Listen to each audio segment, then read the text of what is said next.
And speaking about love, I feel, I believe, based on my experience, that we are here to love, despite all the other things that tell us not to love, that make us feel like we are not loved, that we shouldn't love, that we are not worthy of love. We are here to move past that.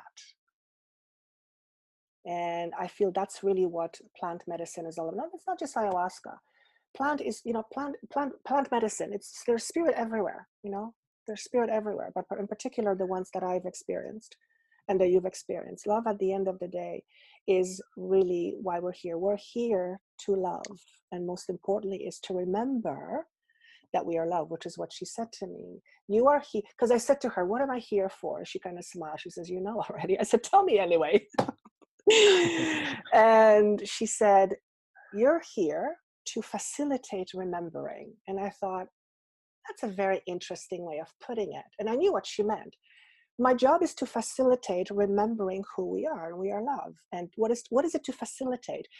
Actually, what is it to facilitate? It's to show the way, it's to make space for, it's to hold space, which is essentially what you do with your retreats. You hold space for someone to have an experience so that it hopefully begins to change the rest of their life. You hold space. That's correct. We have a very safe container to work within, and our energies are super, super calm. So when somebody is going through an experience, they can kind of come into your bubble, and it's a little bit more calming for them. It's easier to get through and navigate and flow. If you have somebody that can't exactly hold a very calm, loving, quiet space, everything can be a little bit more intense. It's a little more difficult work, I would say. Because let's face it, and I'm not going to shy away from talking about it because it's an important topic. And so let's just talk about the elephant in the room. Safety is as far as I'm concerned, it's of primary importance. And during my research, have come across stories where people went to places, and when you drink medicine, there is no bullshitting. You are vulnerable. Absolutely, without a doubt, you are vulnerable. So you better do your research and know what you're doing and where you're going. So safety is extremely important. And I did a lot of research. I asked a lot of people, and I trusted spirit because it led me. So I had a beautiful experience. And you are priding yourself on the fact that your retreats tend to be smaller. The one I attended with, and you were part of it back then, held a lot of people. It was, I think, 80 to 100. That's a lot of people. And it was fantastic. It was beautiful. I felt absolutely safe. But looking at your retreats, which houses, at this point, maximum 15, the ratio of having people helping each individual is far greater with 15 people than if you have 100 or 80, right? So for sure. And some of you have asked, what are some places that you would recommend? So obviously, Brody's information, Soul Flight information, is right on the bottom there. It's also on my website. If you look under services and retreats, I've put that information there. And like I mentioned earlier, Brody has put a special promotion for the retreat, and I'm not going to spoil the surprise. You guys go and check it out if you're guided to. But importance is really, safety is really, really important. So Soul Flight is a place I trust. However, I am not asking you to trust it because I said so. I want you to feel it. I want you to do your research. I want you to connect with him, email him if you want to. Like I said, when ayahuasca is ready to dance with you and she dances with you, she'll find you. No question about it. Would you agree? I agree 100%. Even after my first week with the medicine, I was like, okay, this is the path for me. How do I get into this? And they're like, whoa. She will find you. When it's time, she will find you. And when I finally came back after a year, I think it was the night of my second ceremony, she found me. And she will tell you, and there is no ifs, ands, or buts. It's clear as can be. And it was just like, okay, you are now working with the medicine. And this is how it's going to be. There's no question. If she hasn't told you, it's not quite time yet. Right. You will know. You will I know. promise you will know. You will know. I'm going to share one experience with you, which happened about 3 or 4 years ago. And I now know it was her because I now know the signs. I had a dream and it was so vivid that I woke up in the middle of the night scared to death. And the dream was, you know, those dreams when you have, when you go, this wasn't a dream, this was real. The dream was that huge anaconda snake was right in my face, looking with its mouth open and its fangs looking at me. And I knew in the dream, as a matter of fact, I said to myself, oh shit, all she has to do is breathe and I'm blown into 1,000 pieces. And I heard a female voice say this to me. Oh, I'm getting chills as I say it. She said, don't be scared, I won't hurt you. And then I woke up. That was the first time, but I didn't know it was her. Now I know that she often appears as an anaconda and as a panther. She comes to me as a black panther. But that was the first time she came to me, was through a dream. And she said, don't be afraid, I won't hurt you. But I thought she was going to blow me to pieces. The power I felt was out of this world. Yeah, she's got quite an energy, that is for sure. Yeah, it's just, I'm just giddy about it because I'm in love with her. Maybe it sounds weird, but I don't care. Okay, let's go to some questions because we're looking at the time. Okay, so this question is from, there's no name here, it's only an email, but I'm going to read the question so if you are listening, you'll know it's you. Would your class be about naturally healing diabetes or high blood pressure, thyroid, etc.? And would you go over how to make natural remedies? So what I want to state first and foremost, this is not that kind of a thing. When we talk about plant medicine, in this specific context, it's about psychoactive medicine that basically shows you beyond your current perception who you are. However, what I will say is this, and this has been documented by many, many cases. Mother Ayahuasca is also a healer. So in many cases, if she will not heal you per se, she will lead you to how you can heal yourself. Not only that, she will more often than not show you what is the nature and the root cause of your conditions. And that's what I find fascinating. So for example, if somebody is dealing with high blood pressure and they decide to go have a meeting with Mother Ayahuasca, and Mother Ayahuasca begins to show you that part of your problem is because you severely suppress emotions, then you have to now figure out what to do with that, because it's still your free will. She shows you, she will show you different ways of how to deal with it, but at the end of the day, it's all up to you. It's all up to you. So that's how I'm going to leave that question. Do you have anything to add to that, Brody? No, that's basically it. She does definitely get to the root source. And my belief is that every physical ailment or disease or whatever comes up in our body isn't a situation or a traumatic experience at that time. May have seemed traumatic to us. A lot of times this happens at a very young age and we have absolutely no memory of it. So we don't even know what we're holding on to or what had happened to us. So she will take us to that place that we didn't even know about and replay the experience for us. And that's at that point where you can accept it, learn the lesson from it, and let it go. And a lot of times, as soon as you let it go, the disease or physical ailment that you have will disappear. Right. Fairly quickly. If not disappear, it'll oftentimes. definitely subside. Yes. Right. Absolutely. But again, I want to be very, very, very, very forthright that this is not a quick fix me pill. That's not how this works. It is at the end of the day up to each and every one of us to take responsibility for our life. If we are holding grudge or anger towards somebody, that is affecting our health. There is no question about it. So we have to figure out how to not let that happen. Right? I'm going to quickly throw in my personal example. I don't know if I've mentioned this before, but for most of my life, I dealt with quite a bad case of digestive problems, to the point where I remember I went once to a naturopath. He said, "You're freaking off the chart. You should be bedridden." And I wasn't. He says, "You're a superwoman." I think maybe I know why he was saying that now. And one of my intention was for her to show me, how can I get better? How can I heal? Because every time I would read, I would blow up like a freaking balloon, and it was painful. And the only way that it was diagnosed was IBS, which is basically they don't know what it is, so they will put a label. It's called IBS. And there you go. And what she showed me was quite remarkable, because what she said to me is that my problem with digestive issues stems primarily from me denying myself love. That's how it started.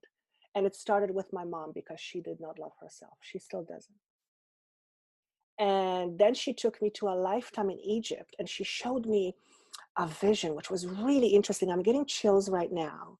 And she led me to believe, she led me to believe that this has been something that I've been dealing with for a very, very long time, in very many lifetimes. So I've been carrying this burden for quite some time, which is interesting also because solar plexus is where the power is.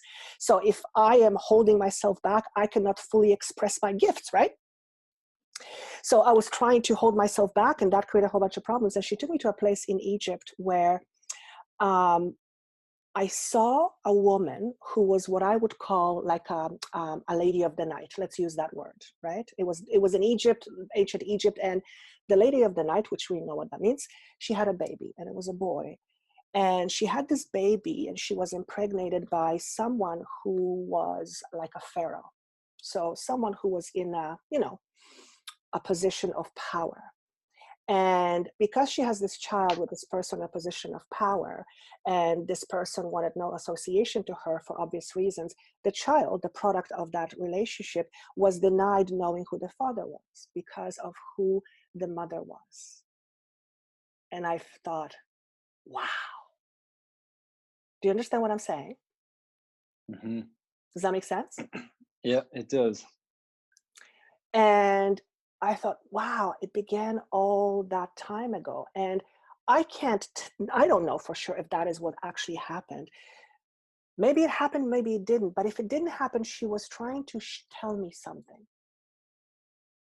And that just ahead. to go back into past lives, can be a big part of it. Like when you say you're holding on to a traumatic experience from a young time in your life, this can go back into past lives. Yes, it often does.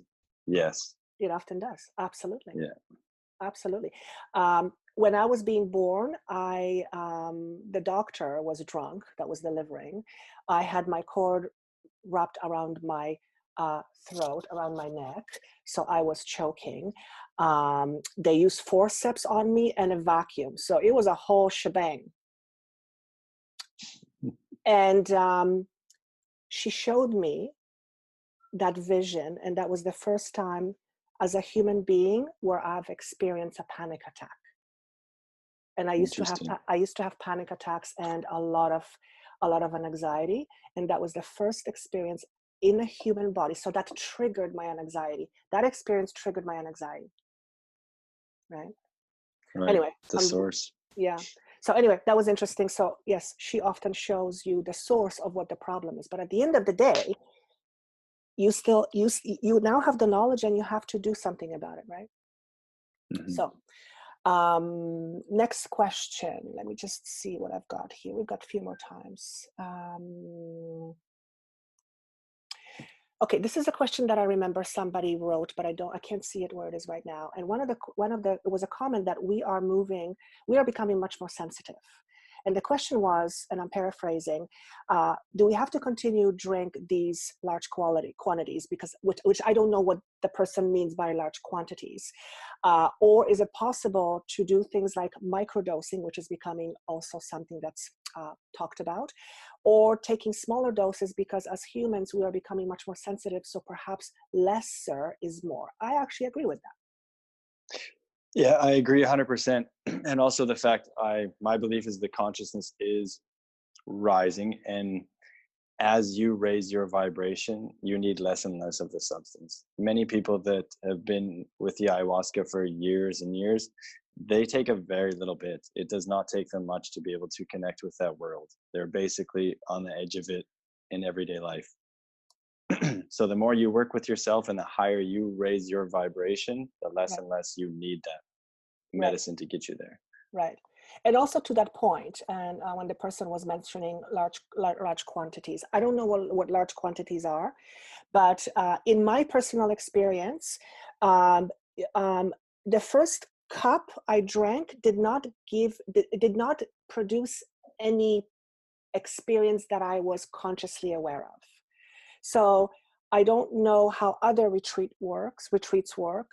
I know how the one I've been to, and I know how Brody's retreat works. They don't pump you full of medicine to the point where you're completely drunk and you lose control. You start small. Is that correct? You know, you can start small, but it depends completely. It's almost day to day. There's been times where I've drank a half a cup in the beginning and it has done absolutely nothing to me. But then there's times I've had a half a cup and I've had a complete journey experience, almost like a full ceremony before the second cup. Isn't that interesting? So you never know what you're going to get. And that is one of the main things going into ayahuasca, is to let go of all expectations. Because if you're trying to decide how it's going to go, it's not going to work for you. You need to just let go and trust. She's teaching you how to trust, and that is a big part of it. I'm being reminded to kind of mention this. When I first tried plant medicine, which was probably 4 or 5 years ago, it called me. It wasn't ayahuasca, it was psilocybin. I've never used drugs, like, what do you call them, like recreational drugs. It's just never been part of my personality. It's just, I've smoked before, but that was the extent. So when psilocybin called me, I was intrigued. And the first time I in the ceremony, my intention was basically this: teach me who I am. That was the first intention, which is very open, but it covers a lot.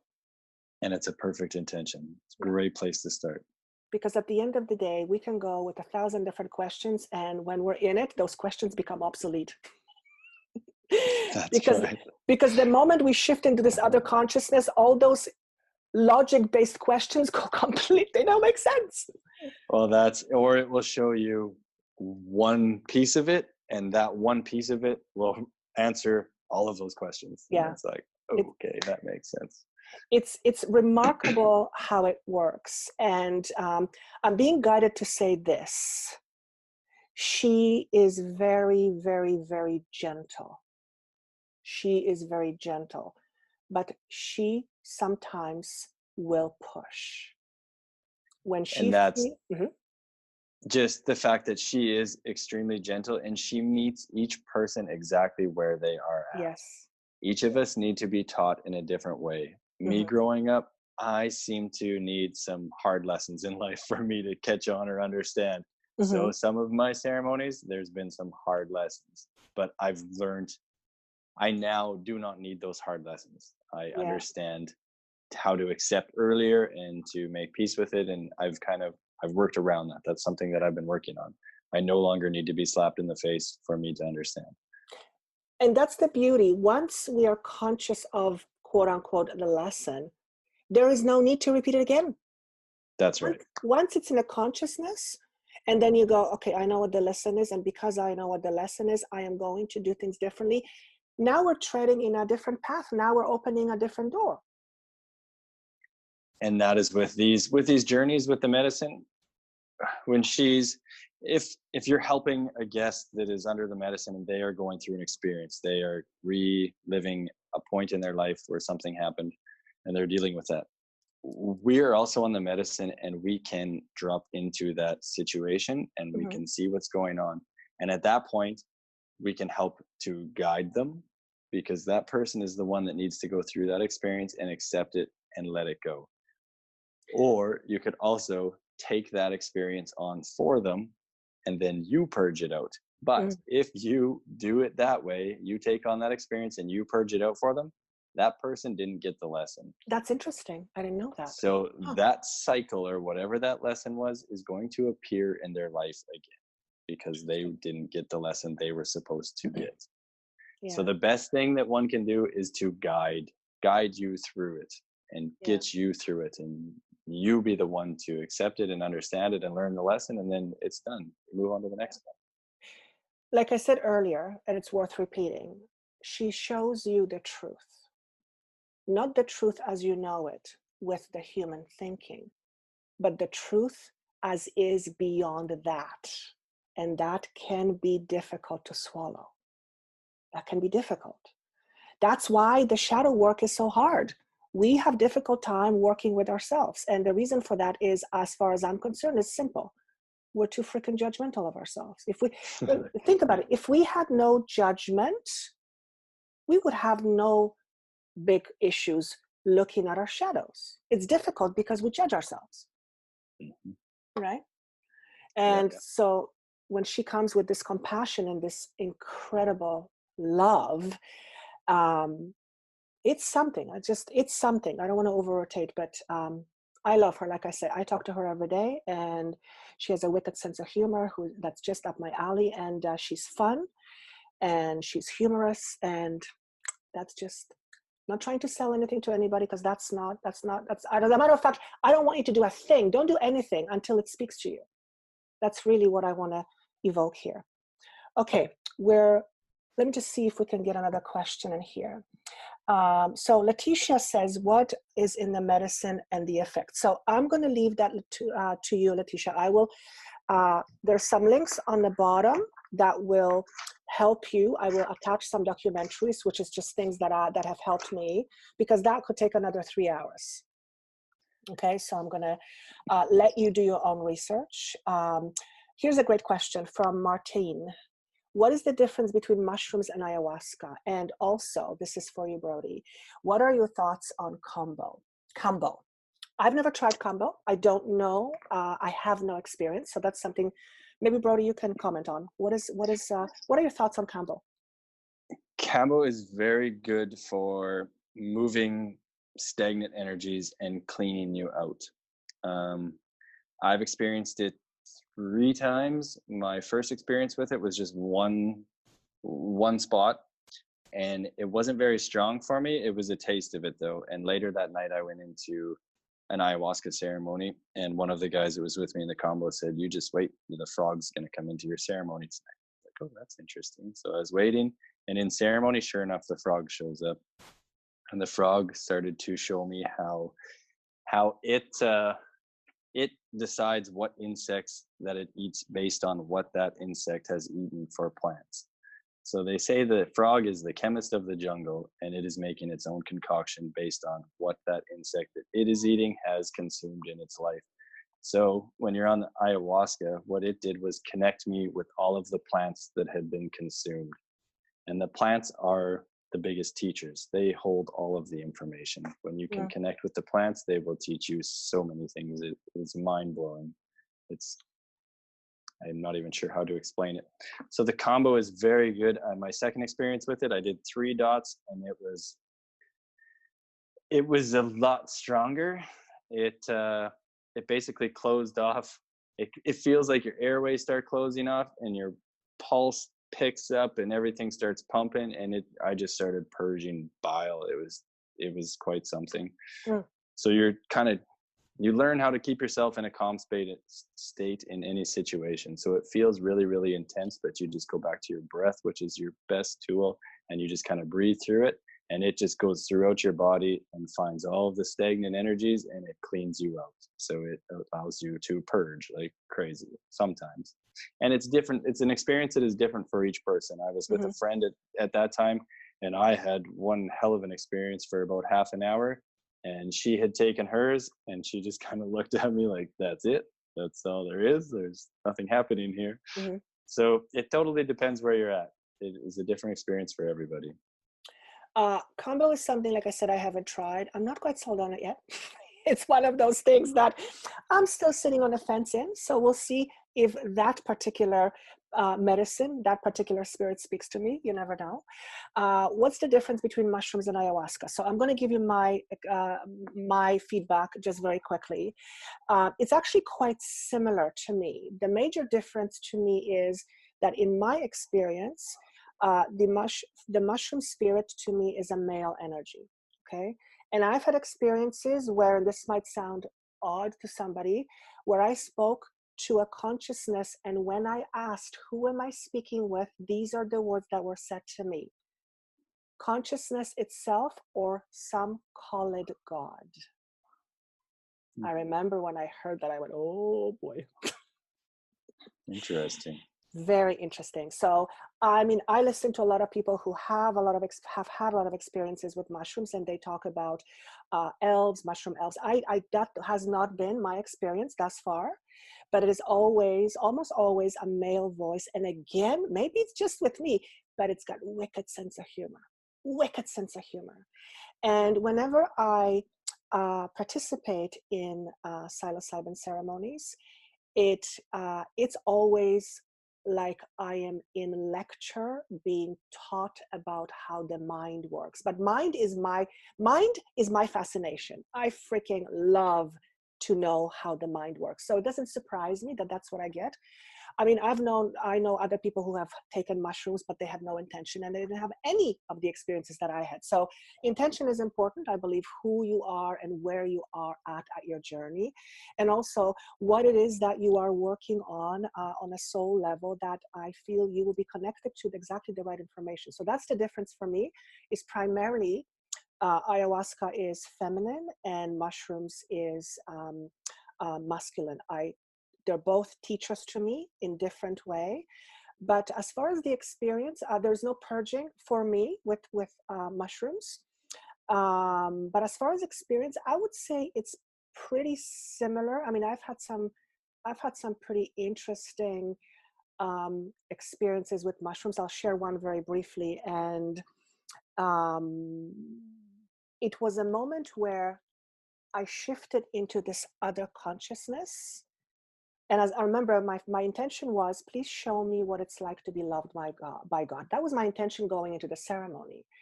And I remember there was this energy that washed over me, and I became aware, and this was an awareness on a physical, like I was it, that everything I was looking at, including the trees, my fingers, my nails, the couch, everything was consciousness. And I felt it, and the voice said to me, this is like what it's to be loved by God. And I remember saying to myself, oh shit, this changes everything. And I was freaking out. At the same time, I was on cloud 9. And the ego aspect of me that was still conscious didn't know what the hell to do with all of it. Even though I had a thought before that I knew that God wasn't this one person sitting on the throne, to actually feel it energetically, because its frequency was a whole different story. I'll never forget that was a reset for me. And basically the message was, everything is God. It's consciousness itself. Right. And that's one of the lessons I learned along the way here. Growing up, atheist, I didn't understand religion. It didn't make sense to me. I grew up in a very small town of like 3,000 people with 12 different churches. And I'm thinking, well, who the hell are you guys praying to? Why do you have to have so many different churches? Didn't make sense. Never understood it. And even when I got working with the medicine, people are praying and I'm thinking like, who are you praying to? Yeah. I don't understand this. So the one night on the medicine, that was my intention going into it, was okay, I want to make more sense of this and understand who people are praying to. Who is this God? And what I was shown is that God is love. Love is the source of everything. Mm-hmm. And God is simply another word for love, but it has just been taken and turned and manipulated into mm-hmm. these other forms. Absolutely. So since learning that, I can now state God and not be confused by what I'm talking about. It's just love. That's all it is. It's what you're talking about is similar to what I felt when first Jesus came to me. And I had a real hard time with that because I was born into a Catholic religion. At the age of 4, I remember thinking to myself, this doesn't make sense. It doesn't make sense to me. Why am I going to a church to telling priests, a normal person, my sins? Well, first of all, what sins do I have at age 4 or 5? Mm-hmm. And why is this person who calls something a sin is like, you know, they used to say that smoking was a sin. I was seeing a priest smoking. It made no sense to me. So from a very early age, the religion didn't really click for me. But here's what I want to say, and I'm emphatic about it. That does not mean religion does not have its place. It absolutely does. Religion is basically, if you think about it, every religion comes to basically the same thing. We are praying to something that is higher than what we can see. Then the human part comes in and messes things up. Correct. And that's what I found. I've looked into different religions and kind of studied into most of them because it didn't make sense to me. And they all have, it's the same idea, and they all have amazing parts to them. But it's, for me, I just kind of take what makes sense out of each one, and that's what right. I use. But there's definitely a place for religion. In some places it's been taken way out of context, and it's maybe not the best thing for some, but for the most part, it's got the right idea, and the story behind it is the same. Everything is perfect. It's all about love at the end of the day. That's right. Which never really made sense to me, where it was talked about love, yet at the same time it was talking about God being this punishing thing. Like, it made no sense to me. Like, how? It doesn't make sense. So what I'm going to say here is, if you have a religious beliefs and you practice your religion, by all means, please do so. If that's your way connecting to your spiritual self, yes, amen to you. Absolutely. But don't let religion take, how do I want to say it? I want to be very, very mindful here. What comes to my mind is, don't let it take your power. Yes. That's don't exactly give your what power away to the religion, because you have all that. You contain all that power. Exactly. As soon as you start thinking this outside source is going to do things for you, you're giving your power away to it. You just basically said it perfectly. And I think on that note, I think we're going to end this this audio. It's almost an hour, if not over an hour. I think it's over. Time goes pretty quick. It does. I could talk about this stuff forever. I mean, the moment I decided that I'm going to talk about this, I got really giddy 1 minute, and the next minute I got scared shitless because I am putting myself out there, and I'm sure there's going to be a lot of comments, and I love, love, love comments. The only thing that I would say is this: I am sharing my personal experience, and I am being very vulnerable, and I'm okay with that. I don't mind it, because if I can share and help you, I'm doing what I love. The only thing that I would say is, please, if you have judgments that are based on something other than your experience, then at least be mindful in what you say. I'm just going to leave it at that. I think that kind of speaks for itself, right? Yeah, that's perfect. I agree with you completely there. Yeah. So what I want to do is, first and foremost, Brody, thank you so much for doing this. I know those of you who are listening and will be listening, there will be more questions that you will have. So please note them down or send me an email, and we will do a podcast 1.2. Also, information on retreats, it's on my website. It's also below under this video. You have a link to Brody's retreat. He put on a special promotion for his retreat. And you have any questions, you can email him directly. He's an amazing, amazing person. And I trust him. And like I said, don't trust him because I trust him. Develop your own trust. And of course, I'm giving you, information. Do your own research. At the end of the day, if you're tuned in, you'll know what's right for you. If it's not this, it's going to be something else. Listen to your intuition. And like I said, Mama Ayahuasca or plant medicine, it'll find you. It'll find you. Do you have anything else you'd like to say?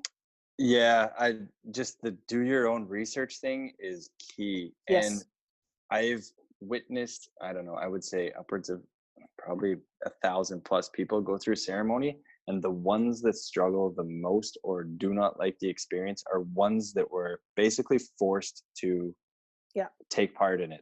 Bad Either idea. They had a drinking problem, or their girlfriend or their wife, or vice versa. It doesn't matter. If they were forced into coming to experience it, it's not a good situation. It's right. You need to be ready to come do this work yourself. Do not let anybody else talk you into doing it.